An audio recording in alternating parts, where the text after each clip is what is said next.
नमस्कार प्यारे विद्यार्थियों, स्वागत है आपका दृष्टि टीचिंग एग्जाम्स में। अपने उसी प्रश्नों का अभ्यास करने वाली श्रृंखला में आज हम लोग अपने यूजीसी नेट जेआरएफ के प्रथम प्रश्न पत्र से कुछ प्रश्नों को देखेंगे, उनका अभ्यास करेंगे। हम लोगों ने अभी उच्चतर शिक्षा प्रणाली के प्रश्न जो 2024 में जो ये जून वाली परीक्षा हुई थी, जो निरस्त हो गई, उसमें उच्चतर शिक्षा प्रणाली से जो प्रश्न पूछे गए थे उनको लेकर समझा था, उनका अभ्यास किया था। उससे पहले दिसंबर 2023 में जो परीक्षा हुई थी उसमें भी हमने प्रश्नों का अभ्यास किया था। 2023 में जो और उससे पहले परीक्षा हुई थी उन प्रश्नों का भी हमने अभ्यास कर लिया था। अब हम चलते हैं 2022 वाले प्रश्नों की तरफ। तो आज हम लोग उच्चतर शिक्षा प्रणाली से ही 2022 में जो परीक्षा हुई थी उसमें जो प्रश्न पूछे गए थे उन प्रश्नों को हल करेंगे, उन्हें समझने का प्रयास करेंगे। 2022 में पूछे गए प्रश्नों में आज का पहला प्रश्न है, निम्नलिखित में से राष्ट्रीय महिला शिक्षा परिषद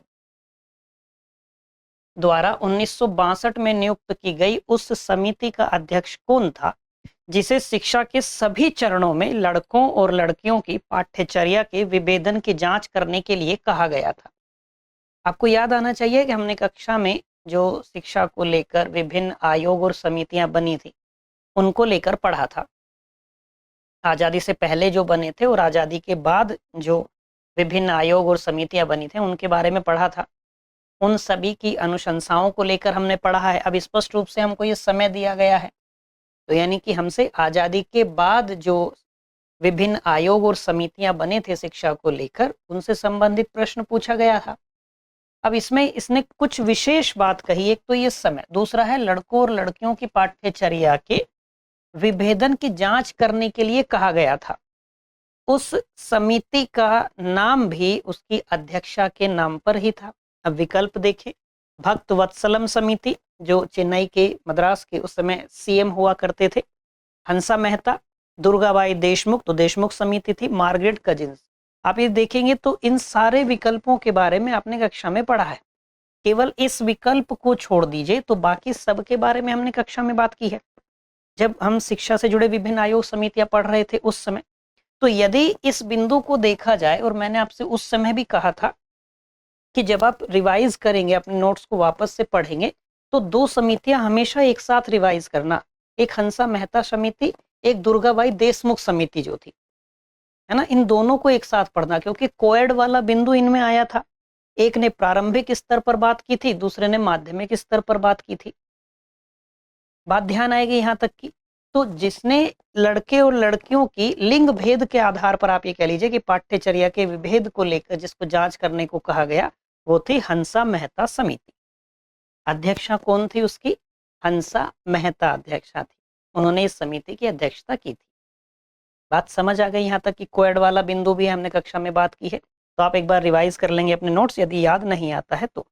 चलिए अगला प्रश्न देखते हैं।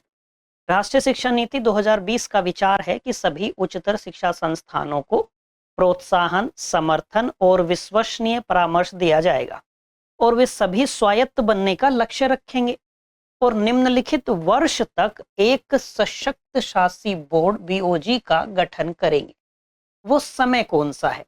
2025, 2030, 2035 या 2040 तक? कुछ लक्ष्य रखने की बात आई थी।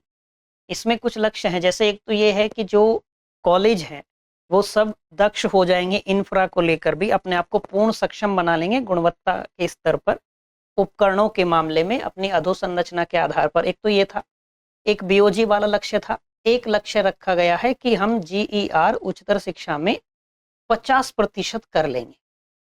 ठीक है, तो जो बीओजी वाला लक्ष्य है और जीईआर वाला लक्ष्य है वो 2035 है, आपको याद आना चाहिए।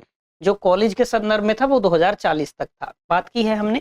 तो इसका सही विकल्प क्या होगा? सी, 2035 तक बीओजी का गठन करेंगे। बात ध्यान रहेगी, तथ्यात्मक जानकारी है, याद रखना है। चलिए अगला प्रश्न है, सूची 1 को सूची 2 से सुमेलित कीजिए। एक तरफ शैक्षणिक एजेंसीज हैं तो दूसरी तरफ उनका शैक्षणिक क्षेत्र है। एक में है एनआईओएस, एनसीटीई, एआईसीटीई, एनसीवीईटी। इन सभी के बारे में आपको जानकारी है, अपनी कक्षा में इन सभी के बारे में पढ़ा है। यदि इनकी फुल फॉर्म की बात की जाए तो एनआईओएस याद आएगा, और ये पहले कुछ और था, बाद में एनआईओएस हुआ। कब हुआ ये भी बात हमने कक्षा में की है। तो NIOS यानी हम कहेंगे national institute of open schooling. जब हम लोग उच्चतर शिक्षा प्रणाली पढ़ते समय औपचारिक और दूरस्थ शिक्षा वाला बिंदु पढ़ रहे थे, तब हमने इसको लेकर पढ़ा था। और उस समय भी हमने ये कहा था कक्षा में कि बेशक हमारी परीक्षा के लिए उच्चतर शिक्षा प्रणाली वाले बिंदु महत्वपूर्ण हैं, हम इग्नू के बारे में पढ़ें, ऐसे विश्वविद्यालयों के, मुक्त विश्वविद्यालयों के बारे में पढ़ें, लेकिन उस समय मैंने कहा था कि सामान्य जानकारी के लिए, अपनी समझबूझ को बेहतर बनाने के लिए हमें ओपन विद्यालय के बारे में भी पढ़ना चाहिए, हमें मुक्त विद्यालय के बारे में भी पढ़ना चाहिए। और उसी क्रम में हमने NIOS के बारे में पढ़ा था। ठीक है, तो national institutes of open schooling, यदि इधर आप शैक्षणिक क्षेत्र देखेंगे तो अध्यापक शिक्षा आप कहेंगे नहीं, तकनीकी शिक्षा आप कहेंगे नहीं, व्यावसायिक शिक्षा आप कहेंगे नहीं, दूरस्थ शिक्षा आप कहेंगे हाँ। तो यानी कि ए का क्या हो जाएगा 4। ठीक है, अब यदि आप यहां देखें तो ए का 4 केवल एक विकल्प में है, तो सही विकल्प क्या हो जाएगा ए। लेकिन इन सभी जब हम अभ्यास करते हैं तो हमें तो सारे विकल्पों के बारे में जानकारी होनी चाहिए।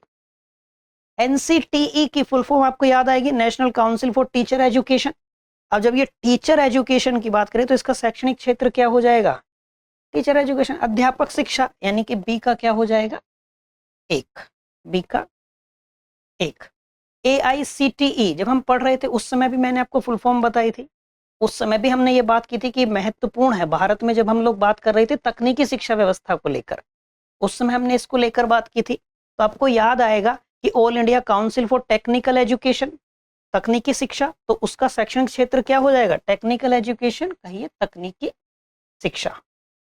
ठीक है, हम बात करें NCVET के बारे में, तो national council for vocational education and training, यानी कि व्यावसायिक शिक्षा और प्रशिक्षण की बात करता है, तो शैक्षणिक क्षेत्र क्या हो जाएगा, व्यावसायिक शिक्षा।